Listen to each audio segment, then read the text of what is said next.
كاسيميرو بنزيما بتسلل رونالدو لا وانطلقه سريعه لصالح الريال. رونالدو بنزيما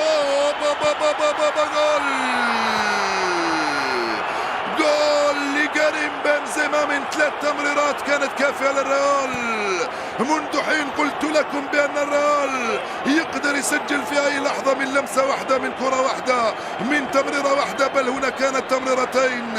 كريم بنزيما في المكان المناسب يسجل 8 اهداف للريال. اللعبه كم كانت رائعه من كريستيانو رونالدو.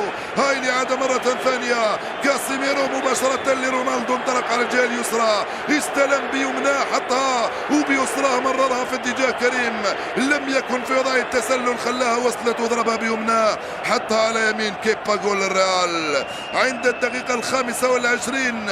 ريال مدريد في بلباو في متفوق بهدف مقابل 0 امام اتلتيك بلباو الذي بدأ المباراة بقوة في الربع ساعة الاول. هدف غالي وثمين للريال في هذه اللحظات، يحطم لاعبي اتلتيك بلباو او يؤثر عليهم بالاحرى. جول مقابل 0 لريال مدريد وكريم بنزيما امام بلباو.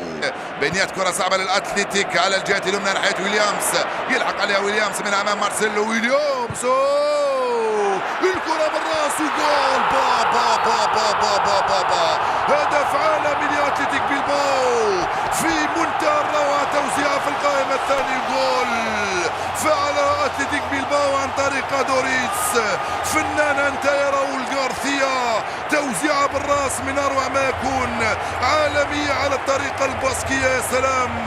من هناك التوزيع من إنياكي ويليامز في القائمة الثاني بالبراعة والدقة اللازمتين. راؤول غارثيا كالمعتاد براسه حطها لك يا دوريتس. جول التعديل لاتلتيك بلباو، مستحق هو التاسع لأريتسا دوريتس. شوف اللعبة كم كانت رائعة وممتعة. ويليامز من هناك مرر في القائمة الثاني. با با با با انت رائع رائع يا راؤول غارثيا، تمريرتك بالراس ولا اروع.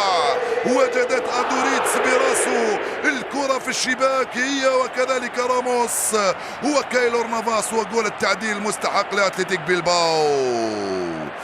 با با با با هدف رائع، نعم رائع جدا هذا الجول. هدف الريال كان رائع وهدف اتلتيك بلباو كان اروع. هدف الريال بالرجلين وهدف اتلتيك بلباو بالراس كان رائع، لان تمريرة رونالدو برجله لبنزيما رائعة، وتمريرة راؤول غارثيا براسه في اتجاه دوريتس على فالفيردي.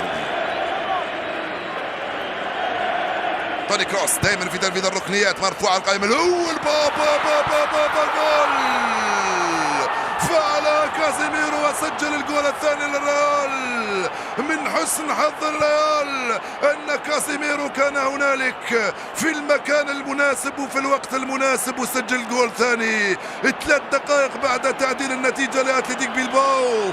فعلها الريال ب7 ارواح. البرازيلي كاسيميرو يسجل الجول الثاني للريال.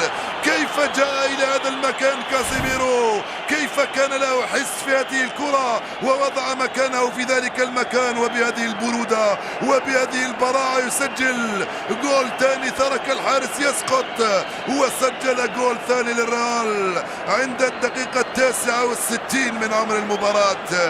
كاسيميرو فعلها وسجل الجول الثاني للريال. هل يمكن ان نقول بانه من حسن حظ الريال انه سجل هدف ثاني 3 دقائق بعد تلقي هدف التعديل؟ زيزو كان واقفا صار جالسا وبقي جالسا عوض ان ينهض مثل كرسي احتياطه كله.